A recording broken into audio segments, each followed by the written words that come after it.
baguma bangirira ifuhe abarozi baguma baroga uburego rero no musi nino saha noza amashuri nibazosura gukora ko mu izina rya Yesu. Aro video nigeze kubona uvuga yuko urarushe. Ndarushe pe. Urarushe nuko abantu bakwikoza ko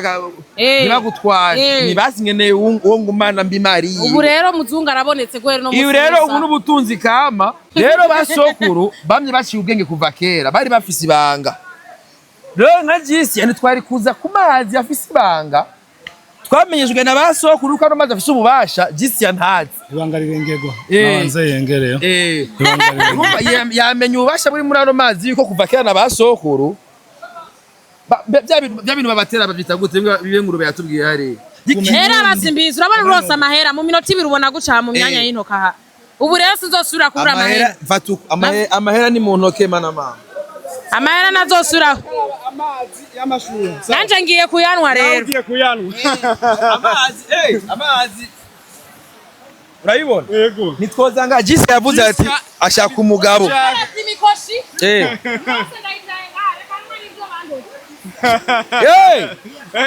Simbizi menye yuko. Oya ngomba kuyanywa. Reka kuno ayo mazi simbizi. Araguturira. Amazi ubundi nihisha. Ni meza. Ntamunanwa amarike. Oya ntango icyayi nitukinywa. Araryoshe. Numwe icyayi. Aya nama oya ifoko tuyanywa kugira twe twaregera nivyo tuvuga. Naje mvuga amasha. Je ururimi rurango ndarofomboka. Ndanwe sinzosura kunyerera mu. Nazosubira. Twitege jisi ya mushasha. Oya aramaze kwa mushasha. Kuba mushasha. Araje kwinkomezi. Araje kwiha inkomezi. Yego mu Kirundi. Yes bakunzi ba YAGA TECH TV reka ndabaramutse ndababwira ati mwiriwe canke mwaramutse bivanye naho umwe wese aherereye ku mpande zine z'isi. Nkuko mubibona uno munsi turi mu rugendo shuri aho Linox company music yateguye urugendo kuba influenceurs bose aho turiko turazunguruka mu bibanza bimwe vyiratiro bigize igihugu cyacu ciza cy'u Burundi. Nkuko mubibona uno munsi twatembereye ikibanza ciza kiri mu ntara ya Burunga neza na neza muri commune Rumonge aho twaje kuraba ikibanza kimwe mu bibanza bigize igihugu ciza cy'u Burundi aho twari kumwe n'aba influenceurs batandukanye. Muri kano kanya turi kumwe na Simbizi wa Semavumba aho agira atubwire bimwe mu vyatumye Linox company music itegura uru rugendo kuba influenceurs hanyuma bongere batubwire ibyiza biranga iki kibanza ciza. Yes Simbizi wa Semavumba turaguhaye kazi reka tukubwire ati uramutse abakunzi ba YAGA TECH TV wongere tubwire icyatumye tuja hano hantu. Je ndakeneye yuko umwana wanje azoce mu makanda yanje mugabo agumana imico y'ikirundi. Sivyo? Ibintu bigenda bihinduka mugabo igihugu kiguma gihari. Sivyo? Rero novuga yuko inyungu ya mbere irimwo nuko jewe n'abankomokako nifuza yuko ugwaruka ruzokomoka kuri aba turi kumwe bazomenya ati mwaka wa 2026 twifashije na Linox music company aba influencers bari bagezweho roshari utamutse uyu wari umuzi namuzi. Sivyo? Okay Simbizi. Rumuzi none. Ibaze rero umwuzukuru wuwe bakavuga ari umutamati papa sogo warakoze ibintu mwateguye muri 2026 biriko birangira biratumye je gushika uno munsi njana nibihe mugabo imico y'ikirundi ndayigumana. Simbizi wa Semavumba. Ego. Hari kibazo ngoma nonge ndakubaza. Ego. Twaragiye mugasomoka mwaro. Ego kubandwa. Baradusiguriye ivyo kubandwa. Baradusiguriye ibintu vyinshi batubwira akamaro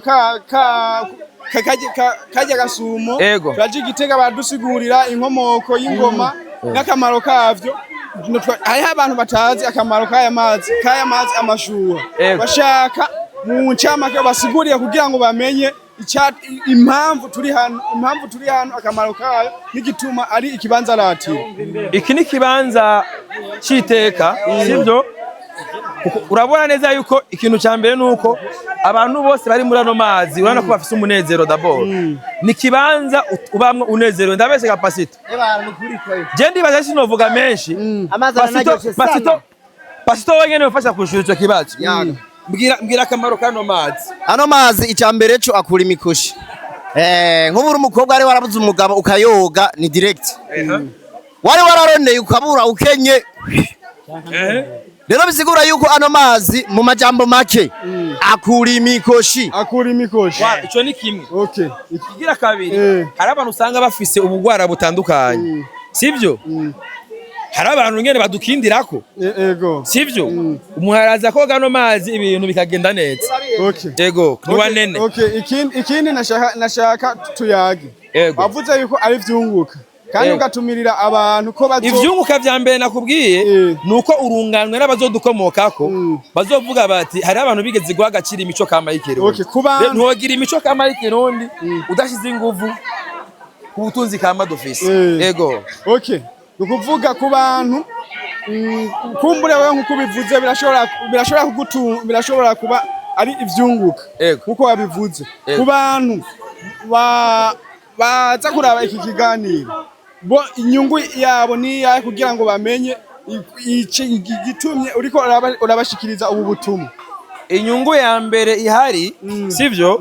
nuko kwanza abantu bamenye kwanza ndazi ntihabuze abantu nabangaye bamenye kino kibanza kubgatwebe Linox Music Company no kwishimira kuko ufise aba influenceurs barenga 200 umwe wese afise abantu barenga 1,000 bamukurikirana bose bakavuga ikintu kimwe iyo ni inyungu ku gihugu sije kandi komeye cyane ikigira kabiri nuko bashingira inta hano mazi ubasha buyarimwe kuko kuva no kuri basokuru hari ubutunzi kama banyazwe ugasanga ntibagenda babuhana do generation ya generation ugasanga barahoze sivyo novuga neza ko no musi rero biraryoshe kurunganwe gubu uriko ruravuga namba sokuru iki kibanza hari akamaro cyari gifise kuri we sokuru yaraza ngaha agwaye amaromatisme namba ari biki agwaye ibindi bigwara ngene bisaba yuko amaza mukanda uno musi harageze yuko tubigarura niko rero kwikukira kwa nyako novuga neza yuko no musi ni nyungu kuri twebwe d'abord turasaba amahirwe yo kuza kuri kino kibanza kwa Linox Music Company kandi ni nyungu kandi no ku bantu bari baradukurikirana ndetse no kwazobona kino kiganiro bamenye agaciro kano mazi ni n'ubutundi cyane ku gihugu kira aya mazi aratuma ingenzi ziza sivyo ni kimwe bibanza vyiratira ni kibanza twokwishimira ari tuvuga tuti ikintu kiryoshe nuko no munsi natwebwe tugize uruhara kugira abarundi bamenye amateka ya no mazi tuvuge yuko twaba twarahombye kuba tutari cyane nka general aho bakora iki gikorwa jenganye n'ubwa mbere ngeze nga n'ubwa mbere ngeze nga namateka cyane namateka cyane dushimire rero ababiteguye dushimire cyane Linox Music Company turashimira abateguye ino sabukuru ya y'isoko ry'umuco no festival South of Culture turamagarana n'abantu bazoze gweteka 30 bazosidukana niyonka kugira baze natwe twashingira intare hari ikintu umuntu iyo ariko aravuga uriko aravuga itarike 30 abantu badashobora gutahura itarike 30 ivuziki izoba urumva uno musi turi mu rugendo shure twagiye kwiga twagiye guhabwa agaciro k'imico kama yacu sivyo itariki 30 rero hazoba exposition culturelle hazoba imurikwa aho umuntu ashobora kuza akiga akamenya ivy'imico kama y'ikirundi simbizi turabona utaraja mu mazi bashaka twegere ngaho gatoyi ubaza bamaze kuyoga wumve twabaje pasito twayaze na pasito twayaze na pasito cyangwa tubaza segihembe aya mazi yari karambaza akamaro kano mazi mu bisanzwe nkunda kuvuga nti haje arakazanano kabaye akamano kadukura ku vyacu uyu munsi hari ingwara nyinshi tugwara bakatwandikira imiti y'ama massage kandi hari ibintu kama ushobora gusanga jewe nk'igihe nari maze imisi ngwaye mupfumo yarambwiye nzoze mu mashuha none urabona no munsi Linox Music Company biciye mu isabukuru isoko ry'umuco urabona ko baciye batuzana ahantu je nk'aha ndivuye ndazi cya amazi afasha ku bantu bafite ibinure vyinshi abantu bafite imiti yazivye ashobora kuzibura imitsi ibintu nk'ivyo ivyo rero nivyo dukwiye kuvuga kugira abarundi bamenye ko ivyo dufise atari ivyo babona gusa kuko hari umuntu uvuze mu Rumonge yumva umukeke ariko ni vyiza ko umuntu avuze mu Rumonge yumva ukuntu abantu baho bakirana twabonye ukuntu abantu batwakiriye je hari umuntu yariko araroba yanzaniye turasangiye ndaziwe akumbati umumbati aryohewe ngo karaba dusangire turasangira nk'ubwo n'ubutunzi ubuntu kuko ubutunzi bwa mbere n'ubuntu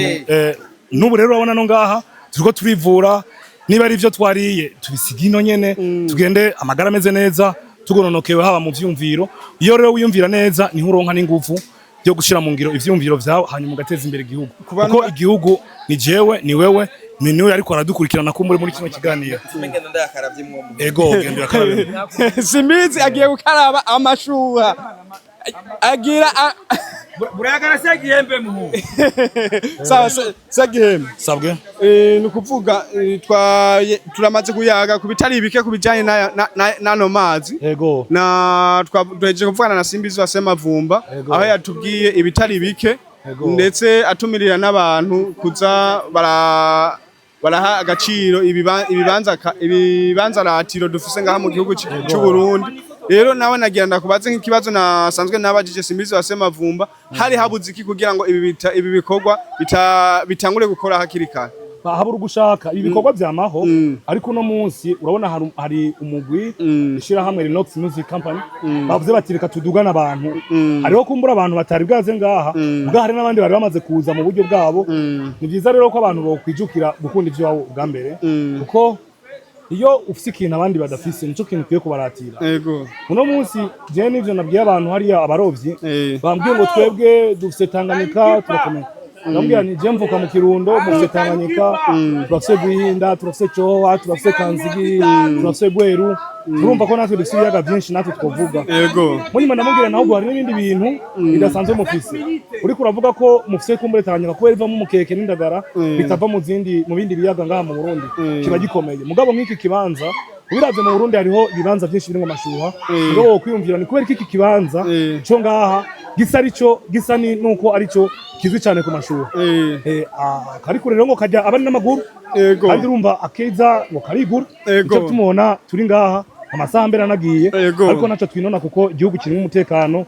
turava ngaha dufate izindi ngendo kumbure tubandanye turaba n'ibindi vyiza bitatse Burundi umuntu rero yomenya ko uyu amasaha turi ngaha dushobora kurara mu Rutana akwiye gutahura kandi ko Burundi ari nyabagenda ibi rero nivyo biba bibuze kenshi umuntu wese afise ibintu aha birabira hariho umuntu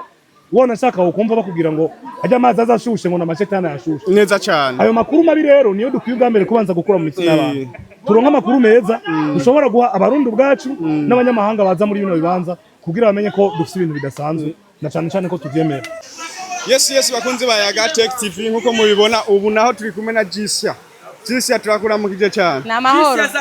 bari kumwe na Simbizi wasema vumba bari ku mashuha turikoga turi kwikura imyaku muri kwikura imyaku urere amazi ngomba ndayanwe kugira ngo nivyo bandoze bagatekera mu nda byose biveyo Jisia kuba waje muri kino kibanza bivuze iki kuri wewe jewe icambere ngiye kuronka umugabo umuzungu kandi ushaka umuzungu kandi amazi akura imyaku ure ngomba ndanayanwe ivyo mu nda byose batekeye ibiki byose biveyo muri make wari usanzwe ufise imyaku amahera sinkorako baguma bangirira ifuhe abarozi baguma baroga uburegwero no musi nino saha noza amashuha nibazosura gukora ko mu izina rya Yesu muri kumwe na Simbizi wasema vumba kuba muri kumwe bivuze iki kuba muri kumwe na Simbizi wasema vumba reka Simbizi nibona ko dusa turavukana donc ni musaza wanje Simbizi ni musaza wanje yewe ni muziganje sino musiga niwo musiga oya wamuzanye muri kino kibanza bivuze iki Simbizi ibintu d'abord Jisi arafise ingabire urabizi ko turi mu isabukuru ry'imico kandi iyo sabukuru yateguye ku bwacu aba influenceurs Jisi ndabiri ibyo bari mu bijya biri ikimbirono ni imico yene tuba banadufunga so novuga neza yuko twaje kwiga sivyo turiko turiga nk'aba influenceurs turiko turiga rero mu biga na Jisi yagomba kubamo naje ngomba kubamo sivyo ego arakeni umugabo waye amazi baratera igitangaza ari ahantu hari video nigeze kubona uvuga yuko urarushe ndarushe pe urarushe nuko abantu bakwikozako ntibagutware nibasingeneye uwo ngumana mbimari ubu rero muzungu arabonetse gwero no musi rero ubu n'ubutunzi kama segiye ndeko ndavuga ni Jenegeze kubona agasanamu kuno mushikanje ariko avuga yuko arushe burya arushe yuko hari abagabo baza bakayaga ntasubire kubabona rero basokuru bamye baciye ubwenge kuva kera bari bafise ibanga rero nka Jisi yani twari kuza Kumazi afise ibanga twamenyejwe na basokuru ko ari mazi afise ububasha Jisi ntazi ibanga rirengerwa nabanze yengereyo yamenye ububasha buri muri ano mazi yuko kuva kera na basokuru bya bintu babatera babyita gute bibe ngurube yatubwiye hari abatera ya mikoshi bayita gute ibi inezi voilà ashobora kuba ari kw'inezi zituma ataronka umugabo n'amahera yose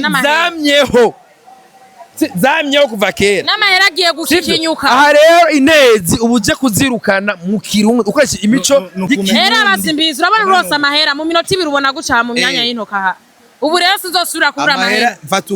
amahera ni mu ntoke mana mama amahera nazosubira amazi y'amashuri nanje ngiye kuyanwa rero ngiye kuyanwa amazi urayibona yego nitwoza nga Jisi yavuze ati ashaka umugabo imikoshi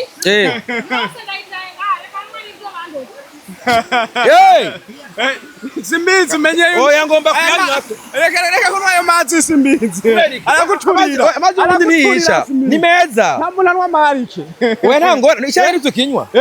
araryoshe nunywa icyayi aya ni amazi oya ifoko tuyanywa kugira tube twaregera n'ibyo tuvuga naje mvuga amajambo je ururimi rurango ndarofomboka ndanwe sinzosubira kunyerera mu twitege Jisi ya mushasha oya yaramaze kuba mushasha araje kwinkomezi araje kwiha inkomezi yego mu kirundi urumva bimwe twahora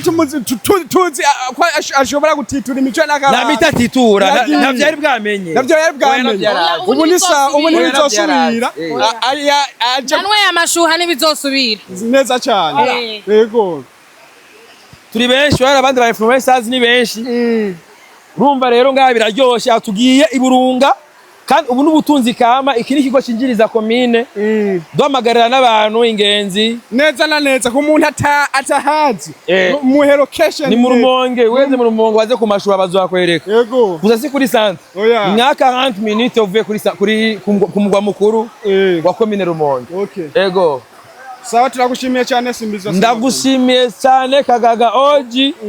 turahamagarira n'abantu bari bakurikirana YAGA TECH TV yuko bokama baha agaciro bino turashimira cyane na Linox Music Company yatumye runo rugendo ruba kandi twongera duhamagarira abantu uyakina amasine muyi namwita Lionel simbizi wasema vuma ama telefone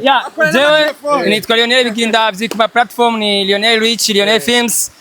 nkaba nagiriwe ibakwe na Linox Music Company ivyo birazi duhamagarira abantu rero hari abantu bagwa batubwira ngo twokwifatanya namwe gute twebwe turi kwiga ahubwo turabatumye itariki 30 bazoze kuri stade Intwari ibi turiko turiga tuzobibasigurira neza muzasanga gusigurira ati amashuha nuko nje nzobasigurira ingene bavuza ingoma man yo ndabivuga ubunyene ingene baroba hariyo bijya bintu bahora bagirangwe man bijya bintu ni bibi banajya bafata imirisho oya imirisho kwikutango bavuga ngo ubu uri kwa kuti ntuze hano rero hagiye bakubita man naravyize rero abafana muri rusange abantu mwese muratumiwe lo 30 ye hama tubereke ivyo twigenga n'ibintu muri rugendo shure bazoze kuraba ivyo bize ivyo twize dushimira cyane Linox Music Company ni company nziza cyane yiyumviriye kubanyempano nkatumira abagwiza tunga muri rusange ibi bintu mu birabireho kuko bituma n'Uburundi bumenya ati kumbe turafise ubutunzi kahama voilà let's go logistique turagiye Makamba logistique nta vy'Inyanza nta vya tugiye Makamba yes bakunze ba YAGA TECH TV nkuko mubibona ubu naho turi kumwe na Jisi turakura mu kije cyane namahoro bari kumwe na simbizi wasema vumba bari ku mashuha turi kwikura imyaku muri kwikura imyaku urera amazi ngomba ndayanwe kugira ngo nivyo bandoze bagatekera mu nda byose biveyo Jisi kuba waje muri kino kibanza bivuze iki kuri wewe jewe icambere ngiye kuronka umugabo umuzungu kandi ushaka umuzungu kandi amazi akura imyaku ure ngomba ndanayanwe ivyo mu nda byose batekeye ibiki byose biveyo muri make wari usanzwe ufise imyaku amahera sinkorako baguma bangirira ifuhe abarozi baguma baroga uburegwero no musi nino saha noza amashuha ntibazosubira gukora ko mu izina rya Yesu. Twabonye woga amashuha uri mu kibanza ciza muri kumwe na Simbizi wasema vumba kuba muri kumwe bivuze iki kuba muri kumwe na Simbizi wasema vumba reka Simbizi nibona ko dusa turavukana donc ni musaza wanje Simbizi ni musaza wanje ewe ni muziganje sino musiga niwo musiga oya kuba bamuzanye muri kimwe kibanza bivuze iki Simbizi ibintu d'abord Jisi arafise ingabire urabizi ko turi mu isabukuru ry'imico kandi iyo sabukuru yateguwe ku bwasha aba influenceurs Jisi ndabiri ibyo bari mu bijya biri ikimbirono ni imico yene tuba banadufunga so novuga neza yuko twaje kwiga sivyo turiko turiga nk'aba influenceurs turiko turiga rero mu biga na Jisi yagomba kubamo naje ngomba kubamo sivyo ego arakeni umugabo waye amazi baratari gitangaza ari ahantu hari video nigeze kubona uvuga yuko urarushe ndarushe pe urarushe nuko abantu bakwikozako ntibagutware nibasingeneye uwo ngumana mbimari ubu rero muzungu arabonetse gwero no musi rero ubu n'ubutunzi kama sege neko ndavuga ni Jenegeze kubona agasanamu kuno mushikanje ariko avuga yuko arushe burya arushe yuko hari abagabo baza bakayaga ntasubire kubabona rero basokuru bamye baciye ubwenge kuva kera bari bafise ibanga rero nka Jisi yani twari kuza Kumazi afise ibanga twamenyejwe na basokuru ko amazi afise ububasha Jisi ntazi ibanga rirengegwa nabanze yengereyo yamenye ububasha buri muri ano mazi yuko kuva kera na basokuru bya bintu babatera babyita gute bibe ngurube yatubwiye hari abatera ya mikoshi bayita gute ibi inezi voilà ashobora kuba ari kwinezi zituma taronka umugabo n'amahera yose zamyeho kuva kera n'amahera agiye gushikinyuka aha rero inezi ubuje kuzirukana mu kirundi ukoresha imico y'ikera abasimbizi urabona rose amahera mu minota 2 ubona guca mu myanya y'intoka ha ubu rero sizosubira kubura amahera ni mu ntoke mana mama amahera nazosubira amazi y'amashuha nanje ngiye kuyanwa rero ngiye kuyanwa amazi urayibona yego nitwozanga Jisi yavuze ati ashaka umugabo imikoshi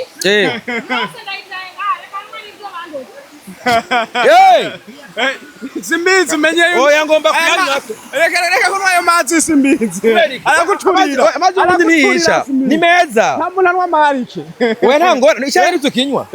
araryoshe numwe icyayi aya nama oya ifoko tuyanywa kugira twe twaregera nibyo tuvuga naje mvuga amacha je ururimi rurango ndarofomboka ndanwe sinzosubira kunyerera mu nazosubira twitege Jisi ya mushasha oya aramaze kwa mushasha